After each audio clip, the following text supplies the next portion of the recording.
The King of the North has finally returned to his throne, and the landscape of the NFC has shifted permanently in our favor. The drought is officially over, the division is ours, and the road to the Super Bowl goes through Chicago. The Chicago Bears are your NFC North Champions. Can you believe it? Can you feel it? If you are pumped that the Bears have reclaimed the division for the first time since 2018, do me a massive favor right now, smash that like button, hit subscribe, and turn on notifications so you never miss a moment of this playoff run. This is what we have been waiting for, Bears fans. I don't care where you are right now. I don't care if you're watching this in the dark, in your car, hiding from your in-laws, or screaming at the top of your lungs in your living room. The reality is finally here. We didn't even have to step on the field today to get it done. We watched the scoreboard, we held our breath, and we watched the Baltimore Ravens absolutely dismantle the Green Bay Packers to hand us the crown. Does it get any sweeter than winning the division because the Packers lost? I don't think it does. Let's dive into exactly what happened tonight because we owe a massive debt of gratitude to the AFC North, specifically Baltimore. What we witnessed tonight wasn't just a football game, it was a statement. It was a physical domination that rippled all the way to Hallis Hall. We have to talk about Derrick Henry. I mean, are you kidding me? This man is 32 years old. Running backs are supposed to be slowing down at this age. They're supposed to be on a pitch count. Instead, Derrick Henry looked at the Packers' defense and decided to end their hopes and dreams personally. 36 carries. 216 yards. 4 touchdowns. He averaged 6 yards a carry against a team that was desperate for a win. It wasn't hyperbolic to say this was a top 5 performance of his entire Hall of Fame career. He looked like a machine. He looked unstoppable. It was majestic to watch. Every time Green Bay tried to claw back into it, every time they cut the lead to 3 and you started getting that nervous pit in your stomach thinking, "Oh no, surely the Ravens won't choke this away." Henry just hammered them again. It was the ultimate closer mentality.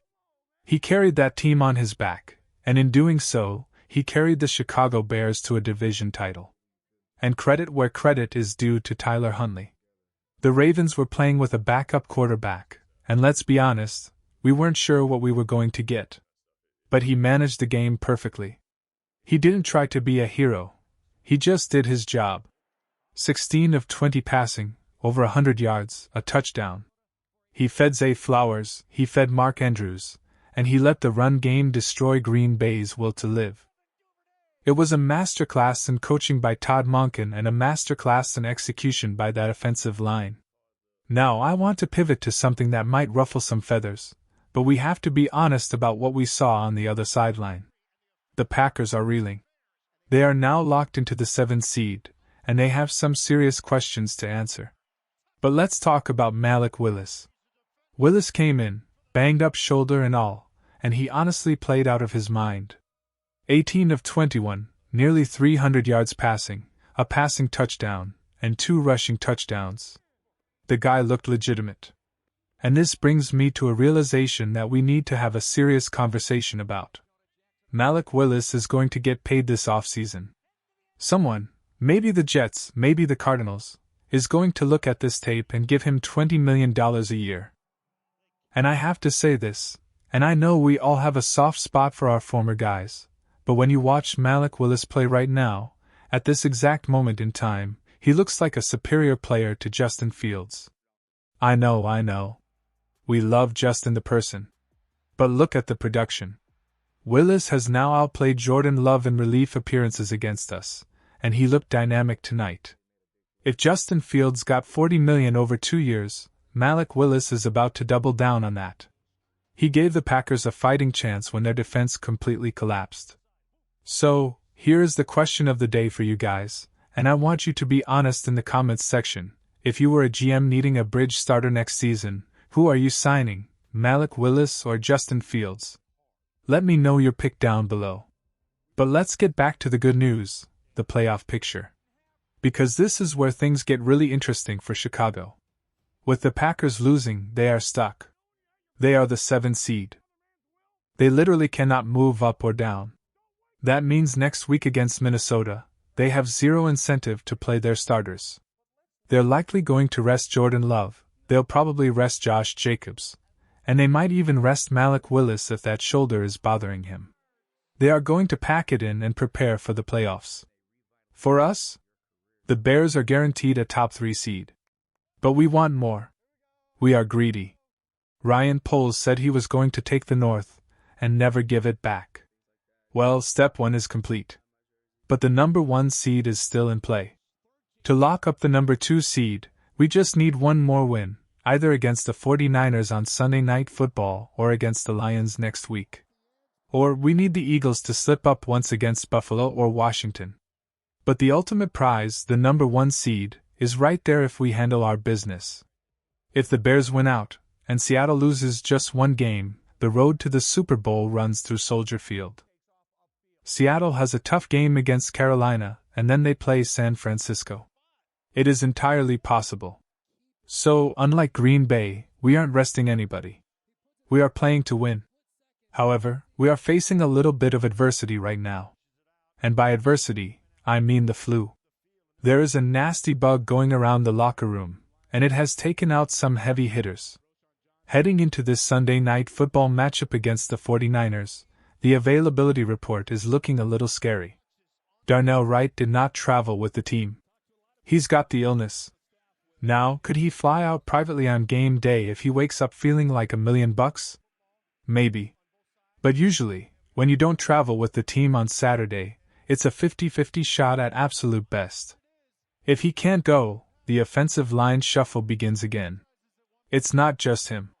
Nick McLeod is out with the illness. Rome Odunze is dealing with a foot issue and didn't travel. That's a huge blow to the passing attack. We have guys listed as questionable all over the place. TJ Edwards is limited with a glut injury.